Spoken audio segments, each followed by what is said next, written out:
Assalamualaikum warahmatullahi wabarakatuh. Perkenalkan nama saya M. Alvarizal Ferdiansyah dengan NIM 2420111209. Dan perkenalkan nama saya Muhammad Imrik Bimli dari ini 2420 11174. Dan di sini kami akan menerangkan tentang matkul interaksi manusia dan komputer dengan tema model dan teori interaksi. Dan ini adalah profil kami, nama dan NIM. Baik, Selanjutnya. interaksi dalam IMK. Proses komunikasi suara antara pengguna atau manusia dan sistem komputer. Proses ini melibatkan pertukaran informasi dan tindakan yang saling mempengaruhi.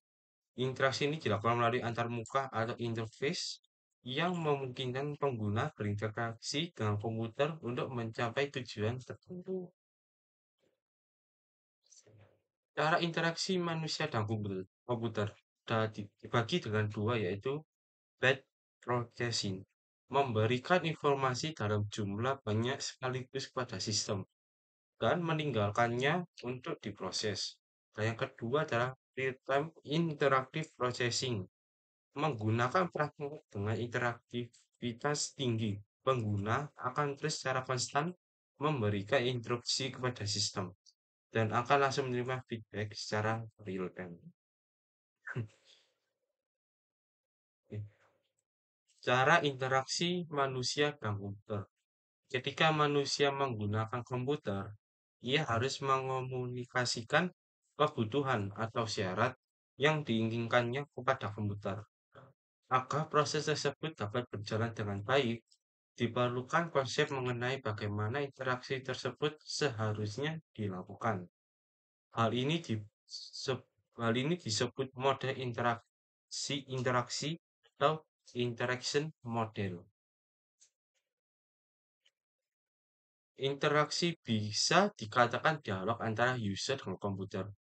Model atau jenis interaksi antara lain command line interface atau perintah baris tunggal. Dan yang kedua adalah menu. Menu datar dan menu ARK. Dan yang ketiga adalah natural language atau bahasa alami. Dan yang keempat adalah question atau answer and query dialog.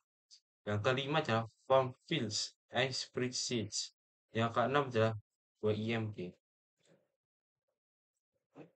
Model interaksi. Model interaksi adalah gambaran atau konsep mengenai bagaimana pengguna berinteraksi dengan sistem. Model interaksi yang baik akan terasa natural karena intuitif bagi pengguna. Nomans Interaction Framework atau Execution Evaluation Cycle. Ada 4 elemen dalam interactive framework, yaitu sistem, user, input, dan output. Pengguna atau user dan komputer sebagai sistem dapat saling mengerti. Terdapat input dan output sebagai penerjemah, yaitu nomor satu, user memberikan instruksi. Dan yang kedua adalah sistem menerimanya sebagai input. Dan yang ketiga adalah sistem memberikan feedback. Dan keempat adalah user menerimanya sebagai output. Normans Interaction Framework atau Executive Cycle. Normans Executive Cycle adalah salah satu model interaksi yang banyak digunakan dalam bidang HCI karena kemiripan dengan pemahaman secara intuitif manusia akan interaksinya dengan komputer. Model ini berdasarkan pada proses problem solving, yaitu yang pertama adalah user memulai dengan tujuan.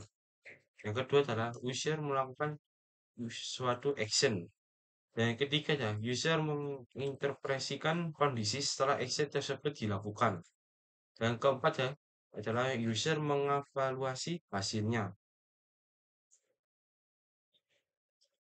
Untuk model interaksi atau abort and build framework, model ini membagi proses interaksi menjadi 4 komponen, yaitu user yang untuk memberi input, dan kedua input ekspresi dari pengguna. Dan yang ketiga adalah sistem yang memproses input. Dan yang keempat yaitu output respons dari sistem. Dan yang kelima adalah interaksi terjadi sebagai penerjemah antar dua dunia, yaitu pengguna dan sistem. Siklus interaksi Abu dan Bill.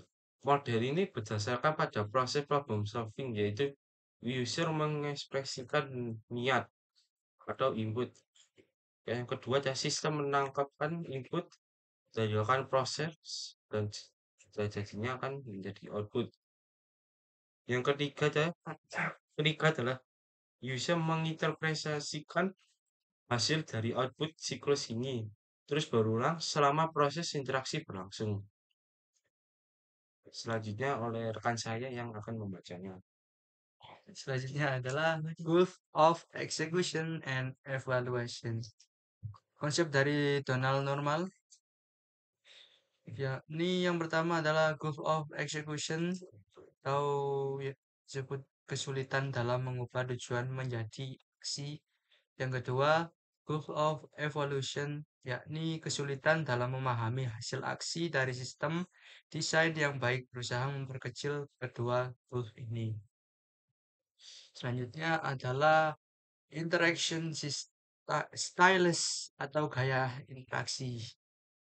Beragam gaya interaksi antara manusia dan komputer. Yakni yang pertama adalah command line, menu atau GUI. Selanjutnya adalah direct manipulation. Selanjutnya natural language interface, gesture and voice interaction. Dan adalah yang selanjutnya adalah setiap gaya memiliki keunggulan dan tantangan tersendiri. Proses mendefinisikan operasi dalam IMK melibatkan beberapa langkah, yaitu langkah pertama adalah pengidentifikasian tujuan. Langkah yang kedua adalah penggambaran tindakan. Langkah yang ketiga adalah menentukan input dan output. Dan langkah yang terakhir adalah menyusun alur interaksi. Selanjutnya adalah pengidentifikasi tujuan. Menentukan apa yang ingin dicapai oleh pengguna dalam berinteraksi dengan sistem atau antarmuka. Dapat berupa tugas spesifik yang ingin dilakukan, informasi yang ingin diakses, atau manipulasi data yang ingin dilakukan. Selanjutnya adalah penggambaran tindakan. Penggambaran tindakan atau mengidentifikasi langkah-langkah atau tindakan konkret yang perlu diambil oleh pengguna untuk mencapai tujuan tersebut. Tujuan ini melibatkan merancang antarmuka atau interaksi yang memungkinkan pengguna untuk melakukan tindakan yang diperlukan. Selanjutnya, menentukan input dan output. Menentukan input dan output itu menjelaskan jenis dan format input yang diperlukan dari pengguna untuk menjalankan operasi, serta output atau respon yang akan diberikan oleh sistem sebagai hasil dari operasi tersebut. Operasi ini melibatkan memahami format input yang dapat diterima oleh sistem dan memastikan bahwa output yang dihasilkan sesuai dengan harapan pengguna. Dan selanjutnya adalah menyusun alur interaksi, merancang urutan tindakan atau alur interaksi yang memungkinkan pengguna untuk berinteraksi dengan sistem secara efektif. Alur ini melibatkan menyusun antarmuka, mengatur elemen-elemen interaktif, dan memastikan bahwa pengguna dapat menggunakan fungsi yang diinginkan dengan mudah. Dan yang terakhir adalah kesimpulan. Kesimpulannya adalah mengidentifikasikan operasi dalam IMK penting untuk memastikan bahwa sistem atau antarmuka yang dibangun dapat digunakan dengan efektif dan efisien oleh pengguna. Hal ini melibatkan pemahaman yang baik tentang kebutuhan pengguna, konteks penggunaan, serta batasan dan kemampuan sistem atau antarmuka yang ada. Dengan mengidentifikasikan operasi yang baik, pengguna dapat berinteraksi dengan sistem dengan lebih lancar dan mencapai tujuan mereka dengan lebih efisien. Dan ini adalah daftar pusaka yang kami jadikan sebagai referensi.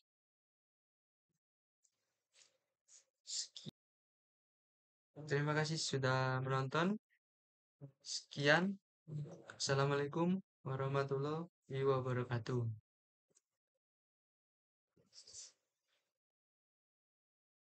11 menit. Sip.